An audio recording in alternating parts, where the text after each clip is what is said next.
સાથે હું છું ધ્વની। ઇન્ડિગોની ફ્લાઇટ રદ થવાનો સિલસિલો યથાવત જોવા મળી રહ્યો છે।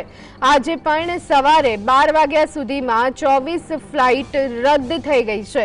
અમદાવાદથી ઉપડતી 14 ફ્લાઇટ અને અમદાવાદ આવતી 10 ફ્લાઇટ રદ થઈ છે।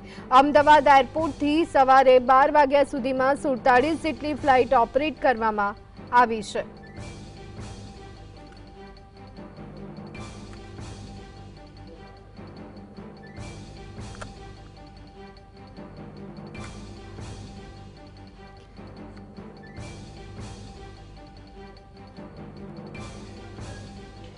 ઇન્ડિગોની ફ્લાઇટ રદ થવાનો સિલસિલો યથાવત જોવા મળી રહ્યો છે। આજે પણ સવારે 12 વાગ્યા સુધીમાં 24 ફ્લાઇટ રદ થઈ છે।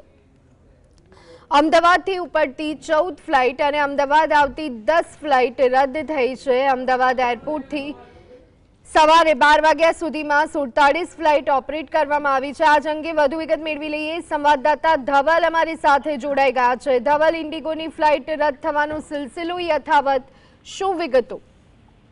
જી ચોક્કસથી કોની વાત કરવામાં આવે તો છેલ્લા ઘણા સમયથી જે ઇન્ડિગોની ફ્લાઇટ છે તે રદ થવાની અને જે કેન્સલ થવાનો જે સિલસિલો છે તે યથાવત જોવા મળતો હોય છે, તેની અસર છે તે અમદાવાદ એરપોર્ટ પર પણ પડતી જોવા મળી રહી છે। તેમાં વિગતે વાત કરવામાં આવે તો આજ રોજ બપોરે 12 વાગ્યા સુધીમાં 24 જેટલી જે ઇન્ડિગોની ફ્લાઇટ છે તે રદ થઈ છે। તેની અંદર વાત કરીએ તો અમદાવાદથી ઉપરથી જે 14 જેટલી ફ્લાઇટ છે તે રદ કરવામાં આવી છે, તો અમદાવાદ આવતી 10 ફ્લાઇટો રદ કરવામાં આવી છે। અને મહત્વની બાબત એ છે કે બપોરે 12 વાગ્યા સુધીમાં અમદાવાદ એરપોર્ટ પર ઇન્ડિગોની 47 જેટલી ફ્લાઇટો છે તેને ઓપરેટ પણ કરવામાં આવી છે।